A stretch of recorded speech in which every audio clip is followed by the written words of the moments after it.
السلام علیکم۔ رات کے 8 بجے ہیں۔ یہ ریڈیو پاکستان ہے۔ خبرنامے کے ساتھ میں ہوں آصفہ محفوظ اور میں ہوں عبد القدیر۔ پہلے شامل کریں گے نیوز ہیڈ لائنز۔ وزیر اعظم نے کہا ہے کہ مختلف شعبوں میں پاک چین مشترکہ منصوبے اور چینی صنعت کی منتقلی سے ملک کی معیشت مزید مستحکم ہوگی۔ شہباز شریف نے محصور غزہ میں اسرائیلی مظالم پر عالمی برادری کی خاموشی پر گہری تشویش ظاہر کی ہے۔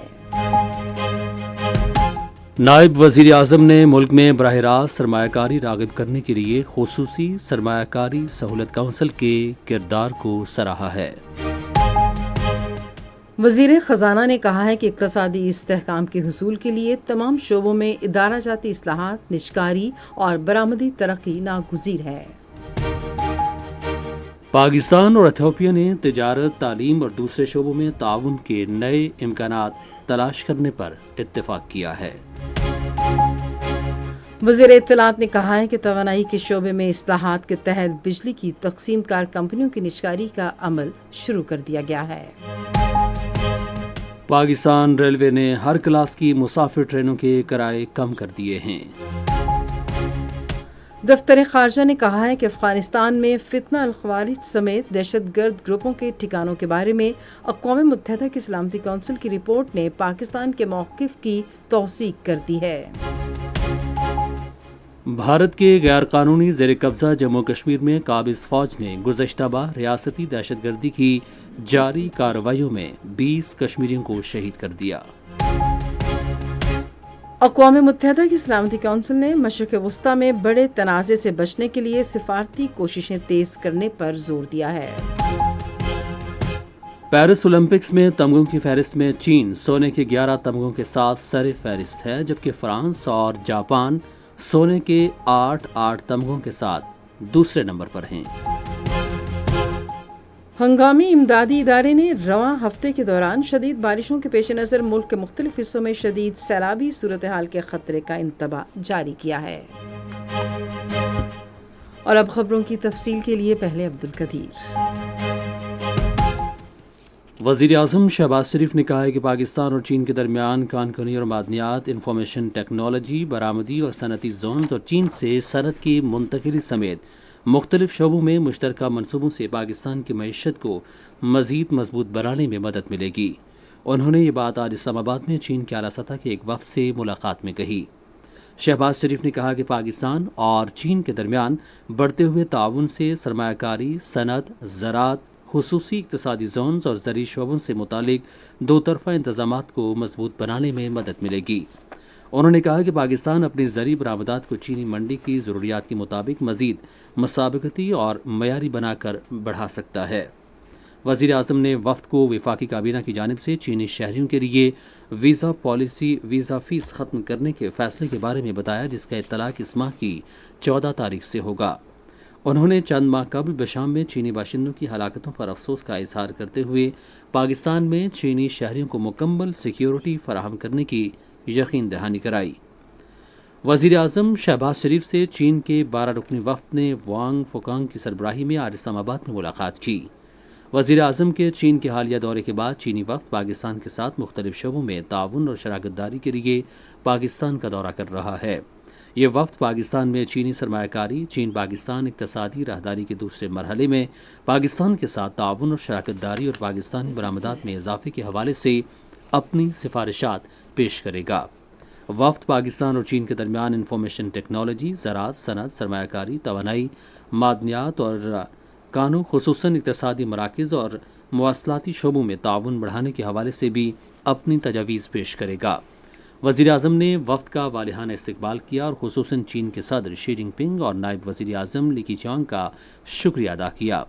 چینی وفد کے سربراہ نے کہا کہ دو طرفہ تکنیکی تعاون میں اضافے سے پاکستان اور چین کے تصویراتی تعلقات کو فروغ ملے گا۔ انہوں نے وفد کی شاندار میزبانی پر حکومت پاکستان کا شکریہ ادا کیا۔ وزیر اعظم شہباز شریف نے کہا ہے کہ فلسطین میں اسرائیلی جارحیت پر عالمی برادری کی خاموشی انتہائی تشویشناک ہے۔ انہوں نے یہ بات آج شام اسلام آباد میں اتحادی جماعتوں کے پارلیمانی نمائندوں کے اجلاس میں اظہار خیال کرتے ہوئے کہی۔ وزیر اعظم نے کہا کہ حماس کے رہنما اسماعیل ہانیہ کا قتل قابل مذمت ہے۔ انہوں نے کہا کہ اسرائیل نے اقوام متحدہ کی سلامتی کونسل سمیت عالمی اداروں کی منظور کردہ قراردادوں اور عالمی عدالت انصاف کے فیصلے کی سنگین خلاف ورزی کی ہے۔ انہوں نے کہا کہ عالمی عدالت انصاف نے اسرائیلی مظالم کو نسل کشی قرار دیا۔ شہباز شریف نے غزہ میں اسرائیل کے جاری مظالم کی مذمت کرنے والے ملکوں کو سراہا۔ انہوں نے کہا کہ اسرائیل کو مذموم کارروائیوں اور نسل کشی سے روکنا دور حاضر کا بڑا چیلنج ہے۔ وزیر اعظم شہباز شریف نے دولت مشترکہ کے ساتھ باہمی دلچسپی کے امور بالخصوص نوجوانوں کو بااختیار بنانے، اچھے نظم و نسق اور موسمیاتی تبدیلی کے امور پر کام کرنے کے لیے حکومت کے عزم کا اعادہ کیا ہے۔ انہوں نے یہ بات دولت مشترکہ کی secretary general Patricia Scotland سے آج اسلام آباد میں ملاقات میں کہی۔ وزیر اعظم نے کہا کہ نوجوانوں کو جدید تعلیم اور فنی تربیت کی فراہمی حکومت کی اولین ترجیحات میں شامل ہے۔ انہوں نے وزیر اعظم کے نوجوانوں کے پروگرام کے مختلف اقدامات پر روشنی ڈالی۔ انہوں نے آج کی اعلیٰ ٹیکنالوجی کی عالمی معیشت کے دور میں پاکستانی نوجوانوں کو مواقع فراہم کرنے میں مدد دینے کے لیے دولت مشترکہ کے ساتھ مل کر کام کرنے کی حکومت کے عزم کا اعادہ کیا۔ شہباز شریف نے پاکستان کی سماجی و اقتصادی ترقی اور جمہوری اداروں کے لیے دولت مشترکہ کے مسلسل تعاون کو بھی سراہا۔ سیکرٹری جنرل نے وزیر اعظم کے نوجوانوں کے پروگرام کو سراہتے ہوئے کہا کہ اس پروگرام کی وزیر اعظم کی طرف سے براہ راست نگرانی نوجوانوں کو بااختیار بنانے کے اقدامات کے لیے ان کے عزم کی عکاسی کرتی ہے۔ پیٹریشیا اسکاٹ لینڈ نے سیلاب کے بعد تعمیر نو کی حکومت کی کوششوں کی تعریف کی اور امید ظاہر کی کہ عالمی برادری پاکستان کو موسمی صورتحال سے پیدا ہونے والے مسائل کے حل کے لیے مزید تعاون فراہم کرے گی۔ صدر آصف علی زرداری نے ملک میں توانائی کی بڑھتی ہوئی لاگت کے مسئلے کا پائیدار حل تلاش کرنے پر زور دیا ہے۔ انہوں نے یہ بات آج اسلام آباد میں ڈاکٹر گوہر اعجاز کی سربراہی میں پاکستان ایوان صنعت و تجارت کی فیڈریشن کے وفد سے گفتگو میں کہی۔ صدر نے وفد کو اپنے تعاون کا یقین دلایا۔ نائب وزیر اعظم اور وزیر خارجہ محمد اسحاق ڈار نے کہا ہے کہ پاکستان میں ملک کی معیشت میں ادارہ جاتی اصلاحات کے ذریعے گروپ 20 ملکوں میں شمولیت کے وسیع امکانات موجود ہیں۔ انہوں نے یہ بات آج اسلام آباد میں سیکیورٹیز اینڈ ایکسچینج کمیشن کے صدر دفتر کی عمارت کا سنگ بنیاد رکھنے کی تقریب سے خطاب کرتے ہوئے کہی۔ اسحاق ڈار نے کہا کہ نئی ضم شدہ پاکستان اسٹاک ایکسچینج نے جنوبی ایشیا کی پہلی اور دنیا کی 5ویں مؤثر ترین اسٹاک ایکسچینج کا درجہ حاصل کیا ہے۔ نائب وزیر اعظم نے کہا کہ دو طرفہ تجارت، ادارہ جاتی اصلاحات اور غیر ملکی براہ راست سرمایہ کاری حکومت کی اولین ترجیحات میں شامل ہیں۔ اسحاق ڈار نے کہا کہ 2017 میں ہماری حکومت کے دور میں درجہ بندی کے عالمی اداروں کی جانب سے پاکستان کے اقتصادی اشاریوں کو مثبت قرار دیا گیا کیونکہ ہمارے زر مبادلہ کے ذخائر میں ریکارڈ اضافہ ہوا تھا۔ وزیر خزانہ محمد اورنگزیب نے تقریب سے جو شہباز شریف صاحب کی حکومت کا فوکس ہے وہ ہے کہ اسٹرکچرل ریفارمز، بائیلیٹرل ٹریڈ اور اس کے ساتھ ساتھ ہمیں ملک کو آگے لے کے جانا ہے اور فارن ڈائریکٹ انویسٹمنٹ۔ نائب وزیر اعظم نے کہا کہ ملک میں براہ راست سرمایہ کاری لانے کے لیے کاروباری سہولت ناگزیر ہے اور اس مقصد کے لیے خصوصی سرمایہ کاری سہولت کونسل کا کردار انتہائی اہم ہے۔ وزیر خزانہ محمد اورنگزیب نے تقریب سے خطاب کرتے ہوئے کہا کہ درجہ بندی کے عالمی ادارے فچ کی رپورٹس اور شرح منافع میں کمی ملک میں اقتصادی استحکام کا براہ راست مظہر ہیں۔ انہوں نے IMF کے ساتھ قرض کی سہولت یقینی بنانے کے لیے ادارہ جاتی اصلاحات کی ضرورت پر زور دیا۔ انہوں نے کہا کہ IMF کے ساتھ طے شدہ سٹاف لیول معاہدہ حتمی منظوری کے لیے IMF کی انتظامی بورڈ کے اجلاس میں پیش کیا جائے گا۔ اصلاحات کی اہمیت اجاگر کرتے ہوئے وزیر خزانہ نے کہا کہ اگر ہم نے اسے IMF کا آخری پروگرام بنانا ہے تو ہمیں ٹیکس اور توانائی کے شعبے سمیت سرکاری اداروں میں اصلاحات اور نشکاری کے معاملے پر آگے بڑھنا ہوگا کیونکہ اس کے سوا ہمارے پاس کوئی چارہ نہیں ہے۔ کیپٹل مارکیٹ ڈیولپمنٹ اتنی امپورٹنٹ چیز ہے کہ اگر ہم نے موڈرنٹی لانی ہے، ایفیشینسی لانی ہے، ٹرانسپیرنسی لانی ہے تو it is going to come through the capital market as we go forward. اگر ہم نے اس ملک کو آگے لے کر جانا ہے تو everything that we are doing on the ECM side is going to be very important, اور یہ corporate filing at the top of the house but also in the GEM space as well is absolutely critical as we go forward. We will continue to provide necessary resources, infrastructure, because by doing that, we are investing in the future of our economy and inshallah, therefore the prosperity of Pakistan. وزیر خزانہ نے کہا کہ سرکاری اداروں کے حوالے سے کابینہ کمیٹی میں فیصلہ کیا گیا ہے کہ سرکاری شعبے کی تمام بیمہ کمپنیوں کو نجی شعبے کے حوالے کیا جائے گا۔ پاکستان اور ایتھوپیا نے دو طرفہ تعلقات مزید مضبوط بنانے اور تجارت، خزانہ اور تعلیم کے شعبوں میں تعاون کے نئے امکانات تلاش کرنے پر زور دیا ہے۔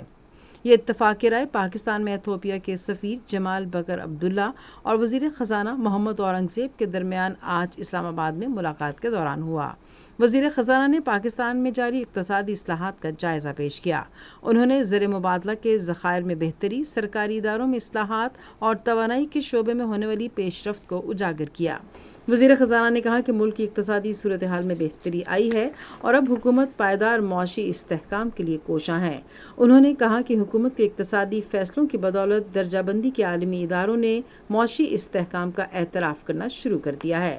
اس موقع پر ایتھوپیا کے سفیر نے پاکستانی معیشت کے استحکام کو سراہا اور کہا کہ ملکی سطح پر اقتصادی اصلاحات کے بارے میں ایتھوپیا بھی اسی نوعیت کی حکمت عملی پر عمل پیرا ہے۔ وزیر اطلاعات و نشریات عطا اللہ تارڑ نے کہا ہے کہ سرکاری اداروں کے قانون میں ترمیم کے بعد بجلی کی تقسیم کار کمپنیز کی نجکاری کا عمل شروع کر دیا گیا ہے۔ انہوں نے آج اسلام آباد میں متحدہ قومی موومنٹ کے رہنما مصطفیٰ کمال کے ہمراہ ایک نیوز کانفرنس سے خطاب میں 2 دہائیوں سے ان تقسیم کار کمپنیوں کی نااہلی اور بدعنوانی کو واضح کیا۔ انہوں نے کہا کہ یہ کمپنیاں چلانے کے لیے نجی شعبے سے قابل اور پیشہ ورانہ صلاحیتوں کے حامل افراد کو لانے کا فیصلہ کیا گیا ہے۔ میں 2013 میں ہماری جب گورنمنٹ آئی تو یہ لوڈ شیڈنگ کا خاتمہ ہوا، تب پنجاب گورنمنٹ نے بھی اور فیڈرل گورنمنٹ نے بھی سستے ترین 2 پلانٹس لگائے تھے RLNG بیسڈ، تو وہ اس وقت دنیا کے سستے ترین پلانٹس تھے۔ تو میں MKM کے وقت کا شکریہ بھی ادا کرتا ہوں۔ اس کے ساتھ ساتھ میں یہ ضرور کہنا چاہوں گا کہ وزیر اعظم کا جو معاشی اصلاحات کا ایجنڈا ہے جس پر وہ کاربند ہے، اس میں انہوں نے آتے ہی جو ڈسٹریبیوشن کمپنیز ہیں، ڈسکوز ہیں، ان کی جو نجکاری ہے اس حوالے سے اعلان کیا تھا، جس کے بعد قانون کے اندر جو SOE ایکٹ ہے، اسٹیٹ اونڈ انٹرپرائزز کا جو ایکٹ ہے، اس میں ترمیم کی گئی اور اس ترمیم کے ذریعے ڈسکوز کی پرائیویٹائزیشن کا عمل جو ہے وہ شروع ہو چکا ہے۔ وزیر اطلاعات نے کہا کہ وزیر اعظم نے 200 یونٹ تک بجلی استعمال کرنے والے صارفین کے بلوں پر 50 ارب روپے کی اعانت کا اعلان کیا ہے۔ انہوں نے کہا کہ حکومت نے زائد بلوں اور بجلی چوری کی روک تھام کے اقدامات بھی کیے ہیں۔ انہوں نے کہا کہ وزیر اعظم نے اب بجلی کے بلوں کی ادائیگی کی حتمی تاریخ میں 10 دن تک کی توسیع بھی کی ہے۔ عطا اللہ تارڑ نے کہا کہ IPPs کے جائزے کے حوالے سے بھی مشاورت جاری ہے۔ منصوبہ بندی کے وزیر احسن اقبال نے کہا ہے کہ پاکستان محاذ زرعی کا متحمل نہیں ہو سکتا، کیونکہ سیاسی استحکام کا ملک کی ترقی سے براہ راست گہرا تعلق ہے۔ انہوں نے وائس آف امریکہ کو ایک انٹرویو میں کہا کہ تحریک انصاف نے قومی مفادات کو نقصان پہنچایا اور کسی جمہوریت میں ایسی خطرناک سیاست نہیں کی جا سکتی۔ انہوں نے کہا کہ تحریک انصاف کو اپنی سیاسی سوچ تبدیل کرنے سے پہلے قوم اور قومی اداروں سے معافی مانگنی چاہیے۔ پاکستان اور قازقستان نے موسمی خطرات، فضائی آلودگی اور آبی قلت کے مسائل کے حل کے لیے تعاون بڑھانے کے عزم کا اعادہ کیا ہے۔ اس عزم کا اظہار موسمیاتی تبدیلی کے بارے میں وزیر اعظم کے معاون رومینا خورشید عالم اور قازقستان کے سفیر یرزن کستافین کے درمیان آج اسلام آباد میں ملاقات کے دوران کیا گیا۔ یہ خبریں آپ ریڈیو پاکستان سے سن رہے ہیں۔ پاکستان ریلوے نے مسافر ٹرینوں کی تمام کلاسز کے کرایوں میں کمی کی ہے۔ ادارے کے مطابق AC کلاس ٹکٹ میں 100 سے 150 روپے تک اور اکانومی کلاس کے کرائے میں 50 روپے کی کمی کی گئی ہے۔ کرائے میں کمی کا اطلاق ہفتے کے روز سے ملک بھر کی تمام مسافر ٹرینوں پر ہوگا۔ قومی اسمبلی کا اجلاس کل صبح پارلیمنٹ ہاؤس اسلام آباد میں پھر شروع ہوگا۔ ایوان میں قانون سازی کے علاوہ قومی اور بین الاقوامی اہمیت کے امور پر بحث ہوگی۔ پنجاب حکومت صوبے میں جھینگوں کا بڑا فارم قائم کرے گی۔ تفصیل ہمارے لاہور کے نمائندے احمد کمال سے۔ اس بات کا انکشاف پنجاب کی سینئر وزیر مریم اورنگزیب نے لاہور میں فشریز فارمز ایسوسی ایشن کے وفد سے ملاقات کے دوران کیا۔ مریم اورنگزیب نے اعلان کیا کہ پنجاب میں پہلی بار 1000 ایکڑ اراضی پر 100 ٹن سے زائد جھینگے کی فارمنگ کی جائے گی۔ انہوں نے اس بات پر زور دیا کہ پنجاب حکومت اس اقدام کی حمایت کے لیے ضروری سبسڈی، زمین اور دیگر سہولیات فراہم کرے گی۔ صوبائی وزیر نے اس بات پر روشنی ڈالی کہ ماہی پروری اور جھینگے کی فارمنگ کا فروغ تمام سٹیک ہولڈرز کے باہمی تعاون سے حاصل کیا جائے گا اور اس منصوبے کو پنجاب کے کسانوں کے لیے گیم چینجر قرار دیا۔ پاکستان میں صوبہ پنجاب میں 5، سندھ میں 4، خیبر پختونخوا میں 8 اور بلوچستان میں 7 دریاؤں سمیت 24 سے زائد چھوٹے اور بڑے دریا بہتے ہیں۔ ان دریاؤں پر ڈیموں کی تعمیر کے حوالے سے ہمارے نمائندے فہد شہراز احمد کی یہ خصوصی رپورٹ۔ پاکستان میں چھوٹے، درمیانے اور بڑے ڈیموں کی تعمیر کے لیے کئی موزوں قدرتی مقامات موجود ہیں۔ 2018 کی قومی آبی پالیسی میں انکشاف کیا گیا ہے کہ ملک میں آبی ذخائر کی قلت کے باعث پانی کی کمی کا مسئلہ پیدا ہو سکتا ہے۔ پشاور یونیورسٹی کے شعبہ معاشیات کے سابق چیئرمین ڈاکٹر ذیلاقات ملک نے بتایا کہ چھوٹے ڈیم زرعی اراضی میں بارش اور سیلابی پانی کو ذخیرہ کرنے کا واحد ذریعہ ہیں اور ان سے زیادہ خشک زمین پر کاشتکاری کرنے اور قدرتی آفات کے اثرات کو کم کرنے میں بھی مدد ملتی ہے۔ انہوں نے کہا کہ پاکستان کو مغربی دریاؤں سے سالانہ 142 ملین ایکڑ فٹ پانی حاصل ہوتا ہے۔ دفتر خارجہ نے کہا ہے کہ اقوام متحدہ کی سلامتی کونسل کی تازہ ترین رپورٹ سے پاکستان کے اس موقف کی تائید ہوتی ہے کہ افغانستان میں فتنہ الخوارج سمیت دہشت گرد گروپوں کے ٹھکانے اور پناہ گاہیں موجود ہیں۔ دفتر خارجہ کی ترجمان ممتاز زہرا بلوچ نے آج اسلام آباد میں اپنی ہفتہ وار نیوز بریفنگ میں کہا کہ اس رپورٹ میں یہ نکتہ بھی موجود ہے کہ فتنہ الخوارج علاقے کے لیے زیادہ بڑا خطرہ اور دیگر دہشت گرد گروپس کے لیے سرپرست تنظیم میں تبدیل ہو سکتی ہے۔ ترجمان نے کہا کہ اقوام متحدہ کی رپورٹ نشاندہی کرتی ہے کہ فتنہ الخوارج کے کارندوں اور نئے بھرتی ہونے والوں کو افغانستان میں تربیت دی جا رہی ہے۔ ممتاز زہرا بلوچ نے افغان عبوری حکومت پر زور دیا کہ وہ فتنہ الخوارج سمیت دہشت گرد تنظیموں کے خلاف فوری، مؤثر اور ٹھوس کارروائی کرے۔ انہوں نے کہا کہ افغانستان یہ بات یقینی بنائے کہ اس کی سرزمین پاکستان کے اندر دہشت گردی کی سرگرمیوں کے لیے استعمال نہیں ہو رہی۔ اقوام متحدہ میں پاکستان کے مشن کی ایک نئی جدید ویب سائٹ کا نیو یارک میں ایک تقریب میں افتتاح کیا گیا۔ اقوام متحدہ میں پاکستان کے مستقل مندوب منیر اکرم نے تقریب سے خطاب کرتے ہوئے کہا کہ یہ صارف دوست ویب سائٹ اقوام متحدہ میں اپنے کام کے حوالے سے معلومات مؤثر انداز میں پہنچانے کے لیے پاکستان کے مشن کی استعداد کار میں خاطر خواہ اضافہ کرے گی۔ انہوں نے ڈیجیٹل پلیٹ فارم پر معلومات کی فراہمی کے لیے جدید تکنیکی آلات کو بروئے کار لانے کی ضرورت پر بھی زور دیا۔ ویب سائٹ پر رسائی کا پتہ ہے www.pakun.org۔ بھارت کے غیر قانونی زیر قبضہ جموں کشمیر میں قابض فوج نے ریاستی دہشت گردی کی مسلسل کارروائیوں میں گزشتہ ماہ 20 کشمیریوں کو شہید کر دیا۔ کشمیر میڈیا سروس کے شعبہ تحقیق کی طرف سے جاری کی گئی ایک رپورٹ میں کہا گیا کہ ان سے 6 افراد کو جعلی مقابلوں میں یا دوران حراست شہید کیا گیا۔ ادھر حریت رہنماؤں نے کشمیری عوام سے ایک بار پھر اپیل کی کہ وہ مقبوضہ کشمیر کو خصوصی حیثیت دینے کے آرٹیکل 370 کے منسوخی کے بھارتی فیصلے کے 5 سال مکمل ہونے پر 5 اگست کو یوم استحصال کے طور پر منائیں گے۔ رہنماؤں نے اس اقدام کو کشمیریوں کی شناخت اور علاقائی سالمیت پر سنگین واردات قرار دیا، جس کا مقصد خطے میں آبادی کے تناسب تبدیل کرنا اور لوگوں کو وسائل روزگار، شناخت اور حق خود ارادیت سے محروم کرنا ہے۔ امریکی اور کینیڈین ذرائع ابلاغ کی تازہ ترین رپورٹس میں کہا گیا ہے کہ کینیڈا کے حکام نے ایک اور سکھ رہنما کے قتل کی سازش ناکام بناتے ہوئے اونٹاریو کے شہر برامپٹن میں ایک خالصتان نواز سکھ کارکن کے بیٹے کی شادی سے ایک روز قبل 5 افراد کو آتشی اسلحے سمیت گرفتار کر لیا۔ یہ خبریں ریڈیو پاکستان سے نشر کی جا رہی ہیں۔ اقوام متحدہ کی سلامتی کونسل کے ارکان نے تہران میں حماس کے سربراہ اسماعیل ہنیہ کے قتل کی مذمت کرتے ہوئے مشرق وسطی کے بڑھتے ہوئے تنازع کو روکنے کے لیے سفارتی کوششیں تیز کر دی ہیں۔ 15 رکنی کونسل کا اجلاس ایران کی درخواست پر نیو یارک میں طلب کیا گیا، جس کی روس، الجزائر اور چین نے حمایت کی۔ ایرانی سفیر عامر سعید اروانی نے سلامتی کونسل پر زور دیا کہ وہ اس مذموم جارحانہ کارروائی پر اسرائیل کا احتساب کرنے کے لیے فوری اقدامات کرے۔ اقوام متحدہ میں فلسطین کے نائب مستقل مبصر فدا عبدالہادی نے کہا کہ غزہ میں اسرائیل کی جنگ بین الاقوامی قانون کے تمام اصولوں اور اقوام متحدہ کے منشور کی کھلی اور سنگین خلاف ورزی ہے۔ چین نے بیروت اور تہران میں حملوں کے بعد مشرق وسطی میں کشیدگی کم کرنے پر زور دیتے ہوئے کہا ہے کہ ہم خطے میں غیر ملکی مداخلت کی مخالفت کرتے ہیں۔ چین کی وزارت خارجہ کے ترجمان لین جیان نے بیجنگ میں صحافیوں کو بریفنگ کے دوران کہا کہ چین نے ہمیشہ فلسطین میں مفاہمت کی حمایت کی ہے۔ انہوں نے کہا کہ چین یقین رکھتا ہے کہ فلسطین میں اندرونی مفاہمت کا حصول فلسطین کے مسئلے کے حل کے لیے ایک اہم قدم ہے۔ ترجمان نے کہا کہ چین خطے میں دیرپا استحکام کے فروغ کے لیے متعلقہ فریقوں کے ساتھ مل کر کام کرنا چاہتا ہے۔ حماس کے سربراہ اسماعیل ہنیہ اور ان کے محافظ کی نماز جنازہ آج تہران میں ادا کی گئی۔ ایران کے رہبر اعلیٰ آیت اللہ علی خامنئی نے نماز جنازہ پڑھائی۔ نماز جنازہ میں ایرانی صدر مسعود پزشکیان سمیت عوام اور حکام کی بڑی تعداد نے شرکت کی۔ الجزائر العربک کے صحافی اسماعیل الغول اور ان کے کیمرامین رامی الرازی آج شمالی غزہ میں اسرائیلی فضائی حملے میں شہید ہو گئے ہیں۔ صحافی اور ان کے ساتھی کو شاتی پناہ گزین کیمپ میں شہید کیا گیا۔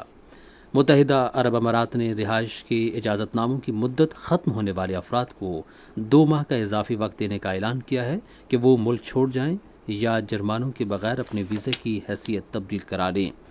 شناخت، شہریت، کسٹمز اور بندرگاہ کی سیکیورٹی کے وفاقی ادارے نے آج کہا کہ اضافی مدت اگلے ماہ کی 1 تاریخ سے شروع ہوگی، جس کے تحت مدت ختم ہونے والوں کو اپنے ویزے کی حیثیت قانونی بنانے یا جرمانے کے بغیر ملک چھوڑنے میں مدد ملے گی۔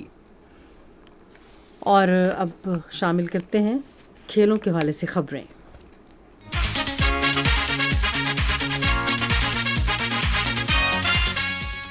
پیرس اولمپکس میں چین 11 طلائی تمغوں کے ساتھ ٹیبل پر پہلے نمبر پر ہے، جس کے بعد فرانس اور جاپان 8 طلائی تمغوں کے ساتھ بالترتیب دوسرے اور تیسرے نمبر پر ہیں۔ امریکہ نے سب سے زیادہ مجموعی طور پر 31 تمغے حاصل کیے ہیں، جن میں 6 طلائی تمغے شامل ہیں۔ ادھر پاکستانی ایتھلیٹ کشمالہ طلعت اور فائقہ ریاض کل پیرس اولمپکس میں بالترتیب شوٹنگ اور ایتھلیٹکس کے مقابلوں میں حصہ لیں گی۔ شوٹر کشمالہ 25 میٹر کے پسٹل ایونٹ میں اپنی مہارت کا مظاہرہ کریں گی۔ مقابلہ 12 بجے شروع ہوگا۔ فائقہ خواتین کی 100 میٹر کی ریس کے ابتدائی مرحلے میں حصہ لیں گی، جو دن کے 1:15 بجے شروع ہوگا۔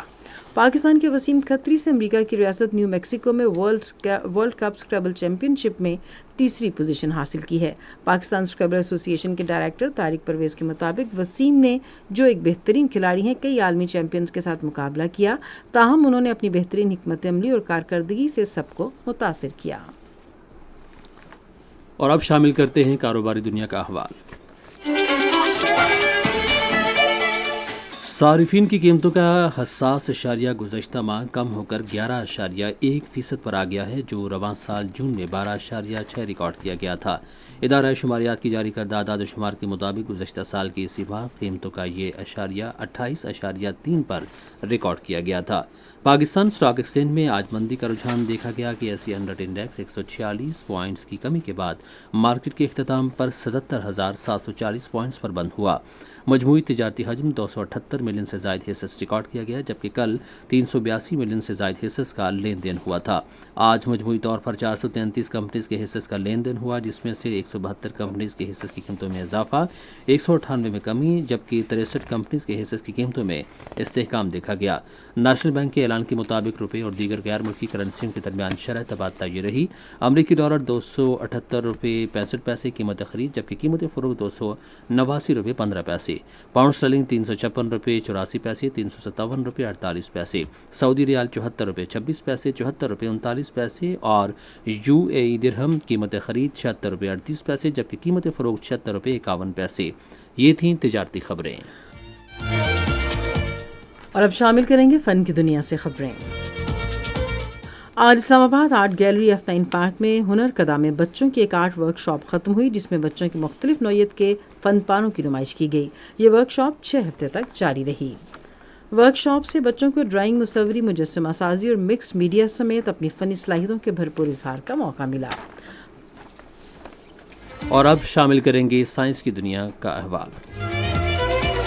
سائنسدانوں نے زمین پر مختلف خطرات سے دوچار جانوروں کے تحفظ کے لیے انہیں چاند پر محفوظ رہائش فراہم کرنے کی منصوبہ بندی کی ہے۔ سائنسدانوں نے اس بارے میں اپنے منصوبے کو ظاہر کرتے ہوئے بتایا کہ ہم چاند پر ایسے جانوروں کو تحفظ فراہم کرنے سے متعلق سہولت قائم کرنے پر غور کر رہے ہیں جنہیں زمین پر مختلف مسائل کے باعث خطرات لاحق ہیں۔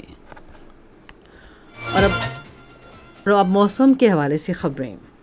ہنگامی امدادی ادارے نے رواں ہفتے کے دوران ملک کے مختلف حصوں میں جاری طوفانی بارشوں کے باعث شدید سیلابی صورتحال کا انتباہ جاری کیا ہے۔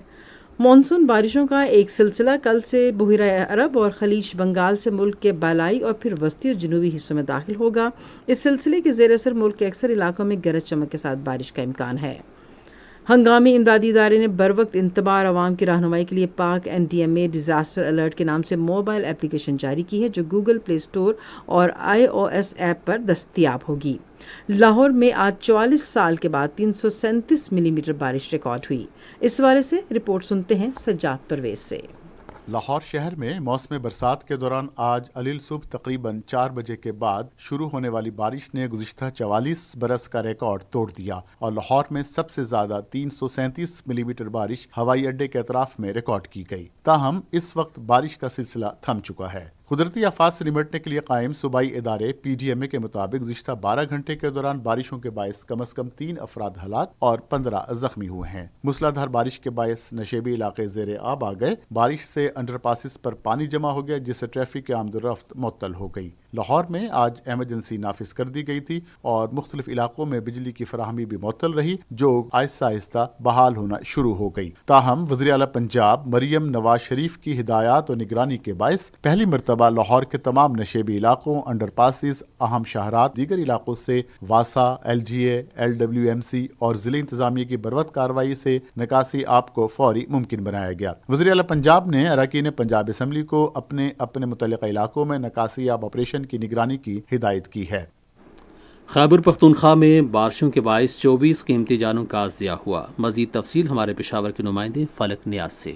قدرتی آفات سے نمٹنے کے صوبائی ادارے نے ضلعی انتظامیہ کو بارشوں کے پیش نظر پیشگی اقدامات اٹھانے کی ہدایت کی ہے۔ بارشوں کے اس نئے سلسلے سے خیبر پختونخوا کے بالائی اور پہاڑی علاقوں میں پہاڑی تودے گرنے کا بھی خدشہ ہے، جبکہ مقامی ندی نالوں میں طغیانی کا بھی خطرہ ہے۔ اتھارٹی کی جانب سے کسی بھی ناخوشگوار واقعے سے نمٹنے کے لیے ضلعی انتظامیہ کو چھوٹی بڑی مشینری کی دستیابی یقینی بنانے کی ہدایت کی گئی ہے۔ اسی طرح ہنگامی صورتحال میں متعلقہ ادارے لنک روڈز کی بحالی سمیت شاہراہوں کی بند ہونے کی صورت میں ٹریفک کی روانگی کے لیے متبادل راستے فراہم کرے۔ PDMA کا ایمرجنسی کنٹرول روم مکمل طور پر فعال ہے۔ عوام کسی بھی ناخوشگوار واقعے کی اطلاع 1700 پر دے۔ واضح رہے کہ خیبر پختونخوا میں گزشتہ 3 روز کے دوران بارشوں کے باعث مختلف حادثات میں 24 افراد جاں بحق جبکہ 17 زخمی ہوئے ہیں۔ بارشوں اور تیز آندھی کے باعث 150 گھروں کو نقصان پہنچا ہے، جن میں 73 گھروں کو مکمل جبکہ 77 گھروں کو جزوی نقصان پہنچا ہے۔ تمام متاثرہ اضلاع میں اس وقت امدادی سرگرمیاں جاری ہیں۔ آزاد کشمیر میں بارش اور تودے گرنے سے شاہراہوں کی بندش کا سامنا ہے۔ مظفر آباد سے ہمارے نمائندے بادشاہ خان کی report. State disaster management authority کے مطابق NHA، محکمہ شاہراہت اور دیگر متعلقہ ادارے سائٹ پر ہیوی مشینری کے ذریعے تسلسل کے ساتھ 27 جولائی سے کام کر رہے ہیں۔ وزیر اعظم چودھری انوار الحق تمام تر سرگرمیوں کی براہ راست نگرانی کر رہے ہیں، جبکہ سینئر وزیر، چیف سیکرٹری اور DG SDMA سلائیڈ پر جاری کام کا جائزہ لینے کے لیے وقتاً فوقتاً دورے کر رہے ہیں۔ واضح رہے کہ آزاد کشمیر کی دیگر شاہراہات ٹریفک کے لیے مکمل طور پر بحال ہے۔ SDMA نے مظفر آباد کی طرف سفر کرنے والے مسافروں اور سیاحوں سے اپیل کی ہے کہ بٹآباد روٹ کا استعمال کرے۔ مقامی افراد بسناڑا اور ساواں بائی پاس کا استعمال کرے۔ اور اب موسم کے حوالے سے کراچی سے فہیم الرحمان کی رپورٹ۔ محکمہ موسمیات نے کراچی اور اس کے گرد و نواح میں آئندہ 24 گھنٹوں کے لیے موسم ابر آلود رہنے اور شہر کے مختلف علاقوں میں کہیں بوندا باندی تو کہیں ہلکی بارش کا امکان ظاہر کیا ہے۔ گزشتہ رات سے آج صبح تک شہر کے مختلف علاقوں میں کہیں ہلکی تو کہیں گرج چمک کے ساتھ بارش ہوئی، جس سے شہر کے نشیبی علاقوں میں پانی جمع ہو گیا، جس کو بروقت نکاسی کے لیے کراچی میٹروپولیٹن کارپوریشن، محکمہ بلدیات، Sindh solid waste management board کی ٹیمیں مصروف عمل رہیں۔ اور اب موسم کی تازہ ترین صورتحال جانتے ہیں ماہر موسمیات غلام مرتضیٰ سے۔ موسم کی تازہ صورتحال کے مطابق اس وقت ملک کے زیادہ تر حصے بادلوں کی لپیٹ میں ہیں اور وسطی پنجاب، فیصل آباد، لاہور، شیخوپورہ، منڈی بہاؤدین کے علاقے شامل ہیں، جبکہ شمال مشرقی بلوچستان جس میں ذوب، موسیٰ خیل، لورالائی، کولو، سبی، بارخان اور خزار کے علاقے شامل ہیں، اور بالائی خیبر پختونخوا میں کالام، ناران اور کاغان میں گرج چمک کے ساتھ بارش ہو رہی ہے۔ آئندہ 24 گھنٹوں کے دوران کشمیر، اسلام آباد، پنجاب،